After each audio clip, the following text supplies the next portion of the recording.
시오 리포트 6월 1주차. 안녕하세요. 웰스기업연구소 이수민 연구원입니다. 대한민국의 대부분의 중소기업은 소유와 경영이 가족으로 구성이 되어 있는 가족기업이 대부분이 아닐까 싶습니다. 이런 가족기업을 운영할 때 우리 배우자나 자녀에게 어느 정도의 급여나 상여를 주어야 할지, 그리고 학자금 등의 복리후생 등은 어느 정도 줄 수가 있는지 아마 많이들 궁금해하실 것 같은데요. 오늘의 CEO 리포트는 이런 궁금증을 해결해드리기 위해서 준비해봤습니다. 지금 바로 시작하겠습니다. 일단 국세청에서는 오너 테이크 올이라는 관점으로 가족기업을 바라보고 있습니다. 기업 구성원이 공동으로 창출한 이익에 대해서 사유화한다는 의미인데요. 너무 과한 기업들을 대상으로 지난 4월 세무조사에 착수한다는 보도자료를 확인할 수 있었습니다. 일단 타 직원보다 과도하게 많은 급여, 그리고 퇴직 직전 합리적인 사유 없이 급여를 대폭 인상하여 과도한 퇴직금을 수령하는 경우, 회사가 개발한 특허권과 같은 무형 자산을 사적으로 편취해서 법인의 자금을 인출한 경우 등에 대해 조사를 시작했다는 내용입니다. 상장 기업의 경우 비가족 임원과 가족 임원의 보수 격차가 심해져서 2018년에는 무려 1.5배의 차이를 보이고 있고, 기업 내 총수 일가의 지분이 20% 이상의 가족 기업인 경우 상표권 사용료 규모가 증가하고 있다는 통계 자료를 세무조사의 배경으로 설명하고 있습니다. 임원의 보수는 정관으로 정하거나 주주총회로 결의를 하거나 아니면 이사회에 위임을 해서 결정이 나는데요. 지배주주의 위력으로 비정상적인 결의를 했다고 판단해서 이를 부당인건비로 세무조사를 하고 있는 내용입니다.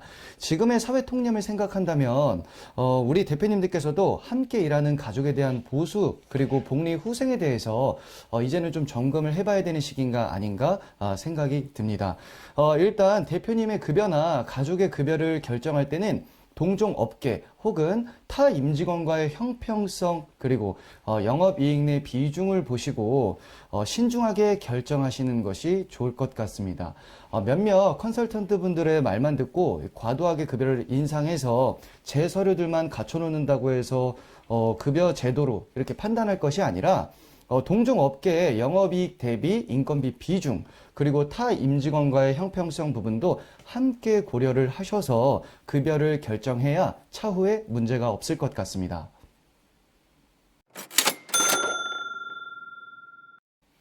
임원의 급여, 적정 여부 판단 기준에 대한 대법원 판례를 참조해 드리겠습니다. 1. 해당 보수가 법인의 영업이익에서 차지하는 비중과 규모. 2. 다른 임원들 또는 동종업계 임원들의 보수와 현저한 격차 유무. 3. 정기적 계속적으로 지급될 가능성. 4. 보수의 증감 추이 및 법인의 영업이익 변동과의 연관성. 5. 다른 주주들에 대한 배당금 지급 여부. 6. 법인의 소득을 부당하게 감소시키려는 주관적 의도 여부 등이 중요한 판단 기준으로 볼 수가 있겠습니다.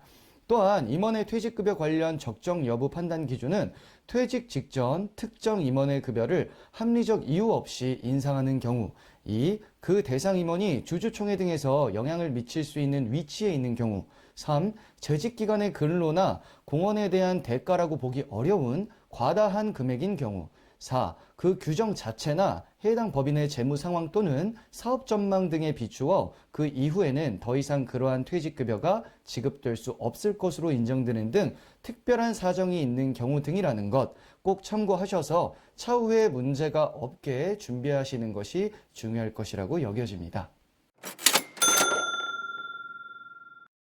대표님, 6월은 성실신고 확인 대상 사업자가 종합소득세 확정신고를 하는 달입니다.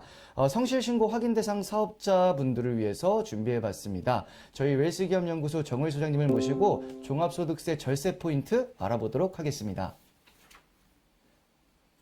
안녕하세요. 웰스기업연구소 정을 소장입니다. 사장님, 종합소득세 신고 6월에 하시나요? 네, 만약에 6월에 하신다면 우리 사장님께서는 성실신고 확인 사업장을 가지고 계십니다.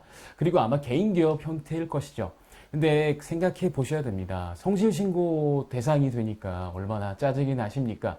예전에는 뭐 간편장부 쓸 때나 뭐 이럴 때는 얼마나 좀 우리가 그래도 세금에 대한 부담 이런 걸 좀 줄일 수가 있었는데 장부를 쓰고 그 쓴 장부에 대한 내용을 우리 세무대리인이 반드시 확인을 해야 되는 구조를 거치다 보니까 똑같은 수익 금액인데도 불구하고 소득 신고율이 높아질 수밖에 없는 게 성실신고 확인 대상의 어쩌면 우리 입장에선 단점 그리고 과세 당국 입장에선 장점이 될 수는 있겠죠.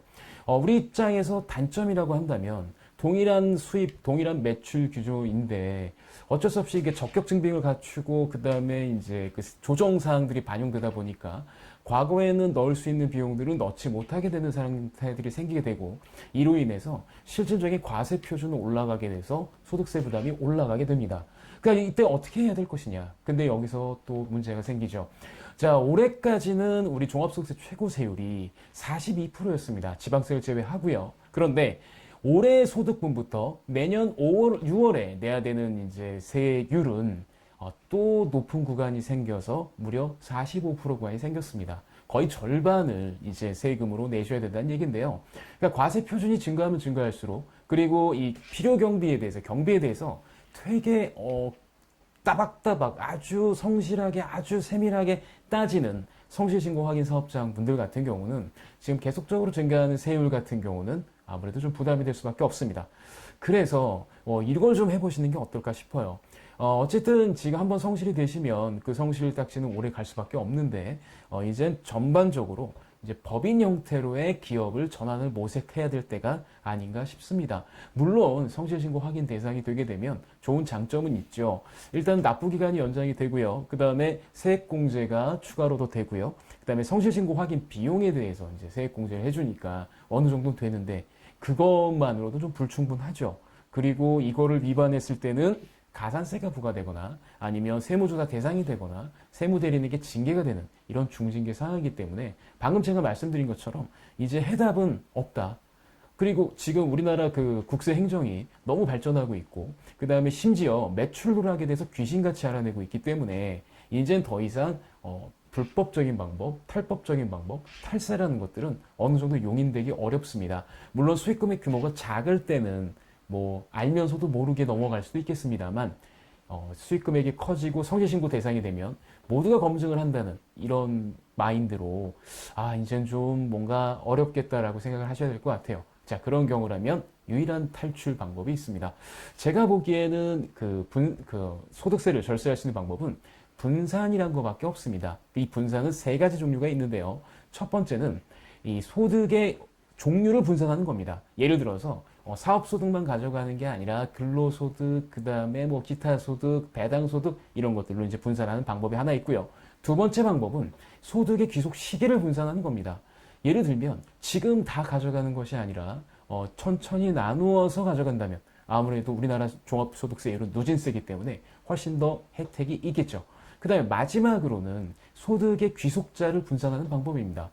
사업소득의 대가를 혼자 다 가져가는 것이 아니라 가족의 형태로 나누는 방법인데요.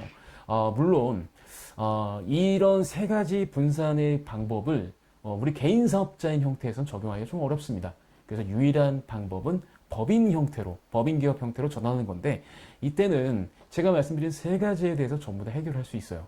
자, 법인을 운영한다고 하고 법인 설립한다고 한다면 우리 사업자 대표님께서 이 두 가지를 가질 수가 있어요. 첫 번째는 기업체 대표가 계속 되시면서 주주가 되시는 거죠. 자, 주주가 가져가는 이익을 배당이라고 하고요. 사업자 대표가 가져가는 건 보수라고 합니다. 이 두 가지로 소득을 분산해서 가져갈 수도 있고 또 다른 방법으로도 가져갈 수가 있습니다. 그 다음에 주주 구성을 좀 가족 형태로 한다면 당연하게도 우리의 그 기업의 이익을 혼자만 가져가는 게 아니라 우리 가족과 함께 나누기 때문에 아무래도 적용하는 세율은 줄일 수 있고 차후에 우리 자녀들에게는 자금 출처를 합법적으로 만들어줄 수 있는 어떤 좋은 일이 생기기 때문에 제가 꼭 권해드리고 싶습니다. 그리고 이 법인기업 형태로 이제 전환을 고민하실 때는 업력을 계속 가져가야 될지 아니면 신규로 하셔야 될지도 한번 검토를 해보셔야 됩니다. 저희 웰스기업 연구소에서는 최고의 전문가들로 여러분들 우리 사업주님들이 세금 때문에 고민이시라면 이거 종합소득세금 미치겠다고 하는 개인 사업자분들은 저희가 우리 가업 승계까지 향후에 맞춰서 맞는 스텝으로 저희가 그 법인 전환을 검토해 드리니까 꼭 놓치지 말고 신청하셨으면 좋겠습니다. 이번 주 저희가 준비한 소식은 여기까지입니다. 가족 기업이어서 내 배우자나 자녀에게 줄 급여나 상여가 고민이신 대표님들, 그리고 성실신고 확인 대상이거나 곧 되실 사장님들, 언제든지 저희 웰스기업연구소에 상담을 요청하시면 최고의 전문가들과 함께 그 문제에 대한 해답을 시원하게 드리도록 하겠습니다. 좋아요와 구독, 알림 버튼은 저희가 컨텐츠를 만드는 데 많은 도움이 됩니다. 다음 주에는 더 좋은 소식을 가지고 찾아뵙도록 하겠습니다. 감사합니다.